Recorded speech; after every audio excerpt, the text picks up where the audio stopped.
Nothing can be more frustrating when you sit down to watch one of your favorite programs on ESPN Plus and you run into issues streaming it.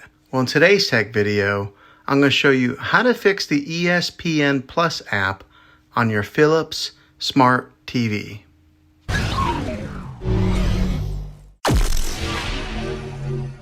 I'm going to show you a few really simple ways to try and solve your problem and get it back up and running again. The first one, it's the easiest one to try, and that's to unplug your TV from the wall outlet and wait 60 seconds. Now don't be impatient here, wait the whole 60 seconds, then plug it back in. This is very different from turning your TV on and off with your remote control. This is what we call a hard reset of your TV.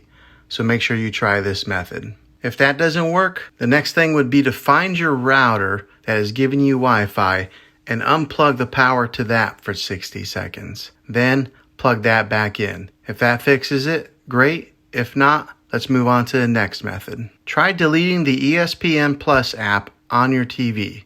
Go to wherever the apps are located on your system and remove the app altogether. Then reinstall the ESPN Plus app again. After you reinstall it, you might have to log back in with all your credentials, but hopefully this will work.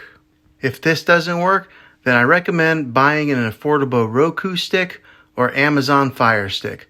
Plug that into your TV and use that as your main streaming player.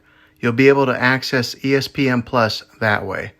I'll put links in the description down below of where you can get one. Well, hopefully this video was helpful to you. If it was, throw a thumbs up on it. Go ahead and subscribe to my channel. I make tech videos all the time, and I would love to have you back in the next one. Take care.